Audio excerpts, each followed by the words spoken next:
In 1970, a pilot named Bruce Gernon flew his Beechcraft Bonanza into a strange, localized cloud off the coast of Florida. He reported passing through an electronic fog that caused his navigational instruments to spin erratically, eventually dumping his plane out over Miami much faster than physically possible, an apparent loss of time and space. His survival stands in stark contrast to the massive, fatal losses in these exact same waters. In March 1918, a 542-foot Navy cargo ship called the USS Cyclops, loaded with over 300 men and 10,000 tons of manganese ore, vanished somewhere between Barbados and the Chesapeake Bay without sending a single distress signal. Nearly 30 years later, 5 Navy torpedo bombers, known as Flight 19, set off from Fort Lauderdale for a routine training mission and simply disappeared, leaving absolutely no trace of their 14 crew members. These high-profile losses all occurred within a highly specific 500,000 square mile stretch of the North Atlantic Ocean. The boundaries are rigidly drawn between Miami, Puerto Rico, and the island of Bermuda. Decades of hunting for supernatural phenomena have failed to turn up a single portal or anomaly. We are left wondering why we are so uniquely obsessed with drawing shapes over this specific patch of water. The urge to map paranormal boundaries isn't confined to the Caribbean.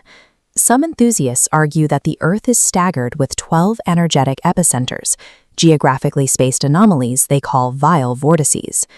Off the southern coast of Japan, a region known as the Dragon's Triangle has swallowed at least 5 vessels, including a research boat.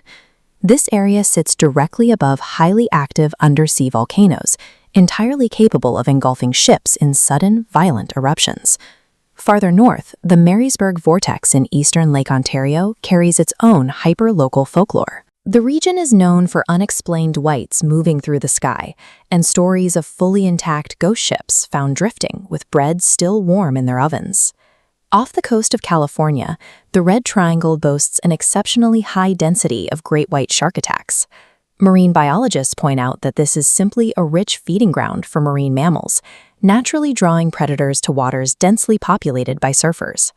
These global geometric labels attempt to box in the ocean's chaos, turning random danger into an ordered territory. Our brains are neurobiologically driven to find patterns in noise.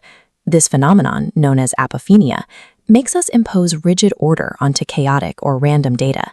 In the 1960s, pulp magazine writers seized on this psychological trait to turn a profit. Authors like Vincent Gaddis coined a phrase Bermuda Triangle to string together unrelated shipping tragedies, deliberately commodifying the loss of Flight 19. To build a profitable mystery, these writers routinely ignored documented facts. The official Navy investigation of Flight 19 clearly noted that the flight leader's compasses failed, leaving him severely disoriented. He flew his squadron further out to sea until they simply ran out of fuel and ditched in the dark.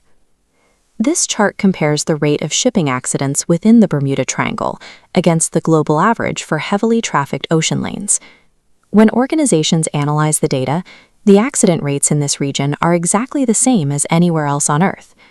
The Triangle's paranormal reputation is a manufactured illusion, disconnected from its statistically normal record. The physical forces actually responsible for downing ships require no supernatural embellishment. The Gulf Stream sluices directly through this region, creating a massive ocean current that can produce rapid, violent shifts in local weather and batter the coast with seasonal hurricanes. Seismologists mapped a 12-mile thick layer of rock beneath the seafloor. This subterranean raft keeps Bermuda elevated. This underplating contradicts traditional models of rising mantle plumes that form islands like Hawaii, proving Earth's interior operates through complex, hidden convective processes. The ocean floor also holds massive reserves of natural gas hydrates. When triggered by sediment slides, these reserves can violently erupt, sending huge slugs of methane gas racing toward the surface. As these gas bubbles saturate the water column, they severely drop the density of the ocean itself. A massive cargo ship sailing into one of these gas plumes instantly loses its physical buoyancy and plummets to the bottom without warning. Methane blowouts, shifting currents, and deep geological anomalies are demonstrably real. The actual documented physical forces of the ocean are far more capable of destroying vessels than any supernatural theory. Our persistent obsession with the triangle is best understood through a literary framework known as the eco-Gothic. This genre explores the dark, repressed anxieties humans hold regarding the natural world.